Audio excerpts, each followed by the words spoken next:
dan pendapat Bapak tentang pelaksanaan pemilu di tadi Ya, di sekitar sini.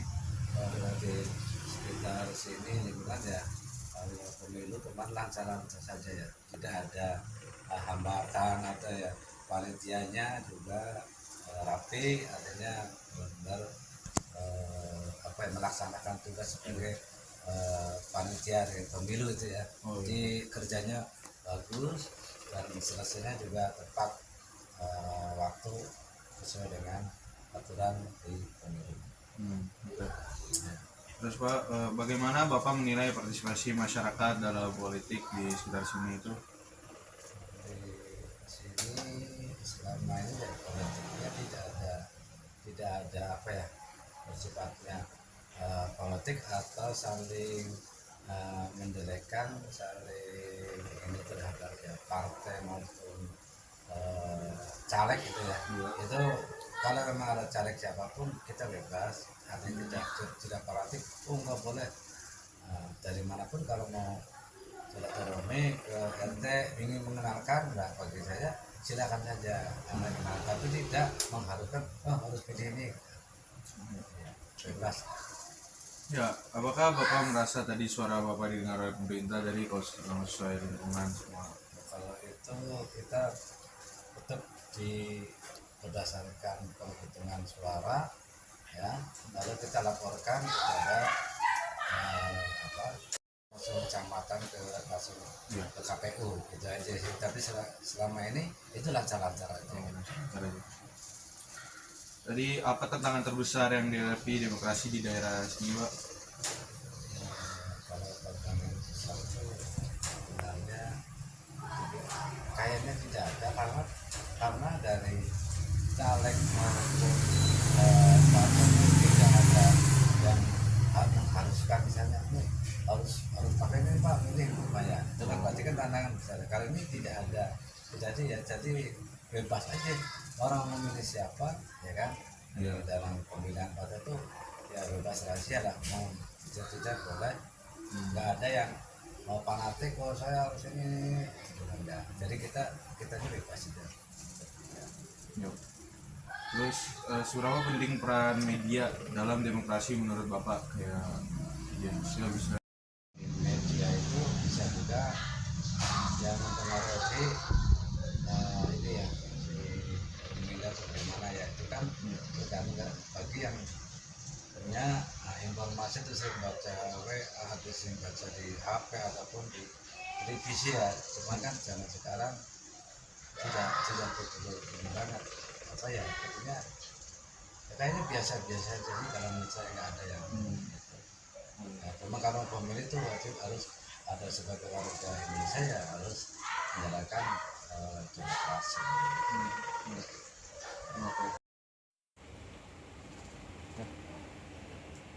Nomor yang 6, bagaimana cara Anda berkontribusi dalam memperkuat demokrasi di masyarakat? Kontribusi Bapak gitu, Pak. Kita apa ya, kalau untuk kontribusi sih ya kita mengarahkan atau kepada masyarakat ya, kepada untuk pemilihan itu tidak ada apa ya, unsur paksaan sih. Kita bebas aja sebenarnya ya, itu cuman itu yang nggak ada harus ini kan enggak. Dari situ, apakah Anda merasa aman untuk menyampaikan pendapat Anda? Itu pendapat Bapak tuh aman nggak buat disampaikan gitu rasanya? Merasa aman sih, tidak ada kendala. Aman ya, mau menyampaikan ke ini ya masyarakat menerima. Terus bagaimana pengaruh budaya lokal terhadap praktik demokrasi di daerah Anda gitu, Pak? Kalau kayaknya sih nggak ada ya, artinya ya seperti ya budaya kan berarti kan pasti seperti kegiatan budaya dari Betawi atau itu ya. Iya, Pak. Itu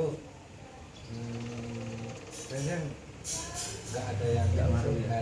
nggak ada ya. Iya. Oke. Situ lanjut, harapan Bapak buat masa depan demokrasi di Indonesia itu gimana, Pak? Harapannya sih kita apa ya, tetap misalnya di lingkungan sendiri itu aman, lalu yaitu tingkat masyarakatnya, kami supaya siapapun yang jadi pimpinan itu kita harapkan kan pimpinan yang adil ya, sesuai dengan gimana keinginan masyarakat. Tidak bisa tuh memang terutama mensejahterakan rakyat, jadi dari mana kepentingan pribadi, tapi sekarang zamannya lagi mungkin sulit ekonomi ya, berapa tuh orang sekolah sudah gimana ya kan, kalau putus sekolah kenapa nggak ada biaya, nggak ada biaya, jadi itu yang kita perhatikan memang kepada rakyat yang kecil lah gitu ya. Kalau rakyat yang punya itu kan beda, mungkin kan kalau dia ada apa ya, rasanya kalau lagi lebaran itu yang kaya makin kaya, yang miskin makin miskin. Itu harapannya sih harus merata. Jadi kalau yang mampu yang bantu yang nggak punya gitu kan, jadi jangan bikin buat sendiri. Saya itu baru kalau pemerintah menurunkan apa ya, seperti yang pertama sih harapan saya sembako. Karena nggak kalau sembako murah, semuanya cukup lancar, bensin juga. Itu karena sehari-hari kan orang pasti perlu makan. Itu yang kita bagaimana ya, supaya orang juga makan. Bagaimana bantuan kita bagi. Bapaknya kalau bisa ada bantuan, serahkan kita bagi harus dari tahu mana yang apa ya, balik ke yang susah ya. Tadi kalau pemerintah kan langsung apa tadinya mau misalkan bagi kan nggak, sasarannya nggak tepat. Jadi yang tepat itu konsultasi dengan pihak PRT. Kalau kita mau bagi misalkan ini biar sejahtera itu kan koordinasi dari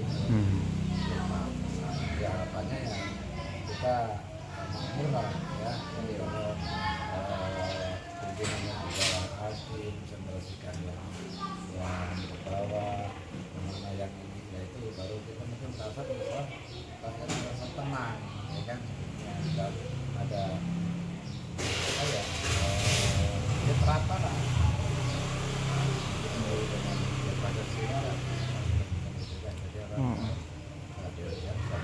rakyat Indonesia harusnya kan begitu, harusnya masih banyak yang susah sebenarnya ya. Ada ya. Habis itu yang terakhir Pak, bagaimana cara pemerintah supaya bisa ningkatin kepercayaan masyarakat terhadap sistem demokrasi?